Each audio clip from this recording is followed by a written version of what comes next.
Приручение маятника. Мы придумали, создали и раскачиваем свой собственный маятник. Проекту уже 2 года, он достаточно амбициозен, многое сделано, но денег пока не принес. Не то, чтобы мы тупо сидели и ждали, когда же придет успех. Нет, работаем, но как-то все тяжело дается. Мой вопрос в следующем. Как создавать маятники, как управлять ими и как развивать их? Частично эта тема уже обсуждалась в книге «Яблоки падают в небо». Добавить могу следующее. Когда группа людей начинает мыслить в одном направлении, это не проходит бесследно. Суммарная энергия мысленного излучения никуда не исчезает, а трансформируется в энергоинформационную сущность – маятник. Каждая структура образует свой маятник, возвышающийся над ней, как энергоинформационная надстройка. Любая структура живет и развивается не просто в результате намеренных действий людей, ее элементов. Структура управляется маятником, подобно тому, как работа автоматического механизма управляется алгоритмом. Члены структуры могут совершать произвольные действия, но они не свободны в своих мотивациях и вынуждены, как правило,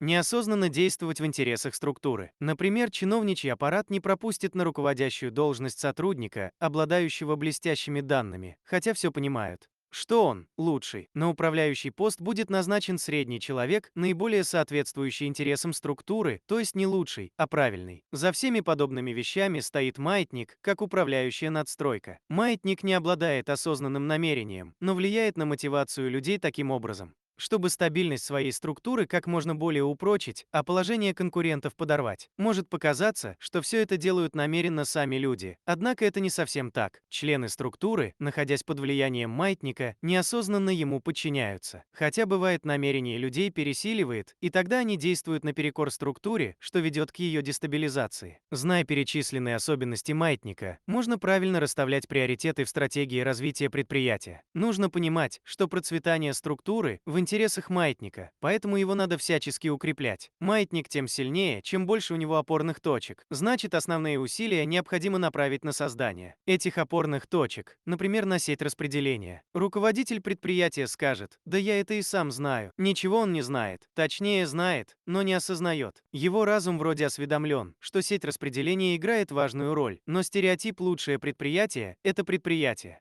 производящее лучший продукт, очень часто заставляет его бросить все силы на создание лучшего продукта. Как вам должно быть известно, самые продаваемые продукты далеко не лучшие, это факт. А что является лучшим продуктом? Здесь опять разум руководителя твердит: мы производим шедевры. Но это с его, производителя, точки зрения. Шедевр может вовсе не пользоваться спросом. Спрос определяется течением вариантов. Вот и нужно бросить главные силы маркетинга не на рекламирование отличительных качеств своих шедевров, а на определение текущего спроса и тенденций его изменения. Вроде всем это понятно, но опять же люди не знают, а имеют осведомленность. Они в буквальном смысле спят и создают идентичные маятники, не задумываясь о том, как выделиться и начать производить еще никем не осознанный, но назревающий дефицит. А для этого необходимо выйти из строя и пойти своим путем. Все грандиозные успехи достигались только в том случае, если предприниматель начинал что-то делать не так, как другие в основной массе. Для того, чтобы найти свой путь, нужно прислушиваться к голосу своего сердца. Казалось бы, такая лирика не имеет отношения к бизнесу. Многие не обращают внимания на интуитивные чувства, а руководствуются исключительно голосом разума, и в этом состоит завуалированное,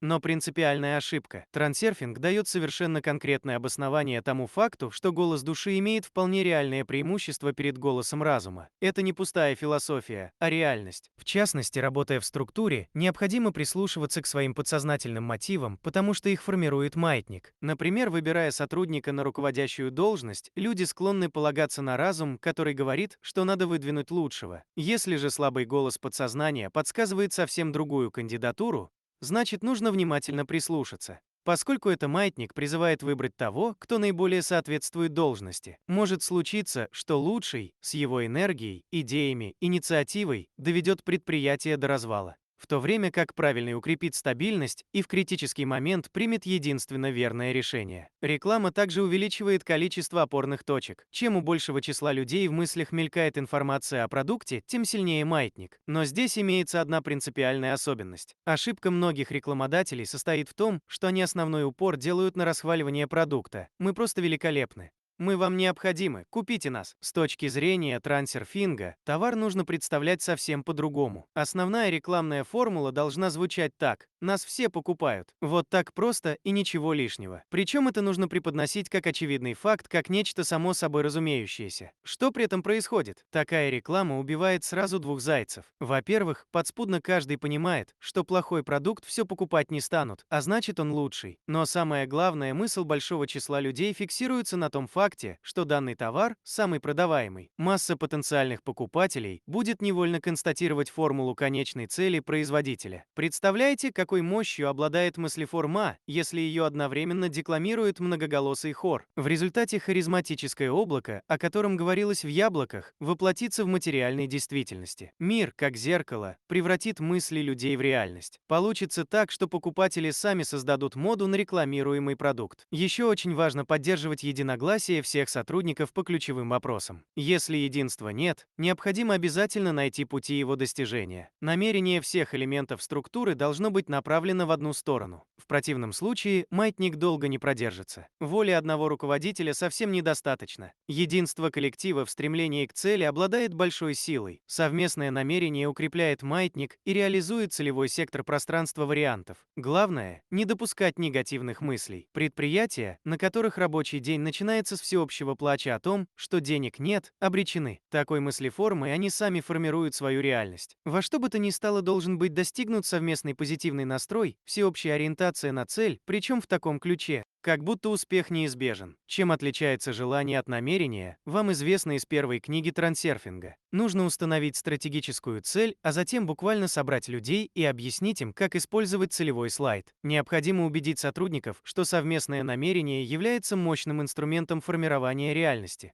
Что это делается в интересах предприятия? А значит, и к собственных. Определить работу с целевым слайдом в качестве одной из важнейших обязанностей. Можно даже собираться хотя бы по полчаса в день и вместе рисовать картины процветающего предприятия. Одно только условие. Результат от таких мероприятий следует ожидать лишь в том случае, если они будут проводиться систематически. Иначе это будут бесполезные и причем глупые мечтания. Регулярная и целенаправленная работа всех сотрудников с мыслеформами, несмотря на то, что это будет выглядеть несколько необычно, обязательно себя оправдает. Занимаются же на некоторых предприятиях производственной гимнастикой, и никто не считает это нелепым. Хорошей иллюстрацией и подтверждением эффективности такого подхода является всем известное японское экономическое чудо. Из слаборазвитой аграрной страны Япония в короткий срок смогла войти в число самых высокотехнологичных держав. Одним из главнейших факторов быстрого экономического подъема явилась национальная черта японцев – сплоченность. Соответствующим образом была поставлена и организация труда. Отличительной особенностью японских предприятий является особая идеология, призывающая приложить совместные усилия всего коллектива для успешного развития производства. Устремления всех и каждого направлены на благо предприятия. Японцы даже после работы идут не домой, а в кафе, где с коллегами продолжают обсуждать темы, связанные с производством. Конечно, вовсе не обязательно пытаться внедрить тот же опыт у себя, а тем более насаждать практику трансерфинга насильно. Важно, чтобы люди поняли суть метода и сами захотели этим заниматься. А для этого необходимо прежде всего, чтобы они были довольны и заинтересованы. Вот здесь пригодятся принципы Фрейлинга-1, мощный инструмент для менеджмента по персоналу и маркетингу. Еще одним свойством маятника, которое можно использовать, является его стремление к увеличению энергии конфликта. Конфликт этот возникает не внутри структуры, а в столкновении с противниками. Не нужно бояться идти на конфронтацию с конкурентами, разумеется, в разумных пределах. Маятник от этого только увеличит свою силу. В бизнесе нередко случается, что в ход идут всевозможные методы, направленные на подрыв стабильности конкурента. Да и потом, чем больше шума, чем громче скандал, тем шире известность. Такова реальность. В общем, знание принципов трансерфинга, если поразмыслить, позволяет четко расставить приоритеты. То есть выбрать курс стратегии по многим вопросам. Используя эти принципы, можно сделать стратегию управления прозрачной, а значит эффективной. Если во главу угла поставить развитие и укрепление маятника, тогда он сам выполнит большую часть работы по продвижению своей структуры. Когда маятник обретет достаточную силу, он сам позаботится о том, чтобы правильных на руководящих постах сменили лучшие. Чтобы продукт стал не только продаваемым, но и высококлассным, и чтобы структура процветала.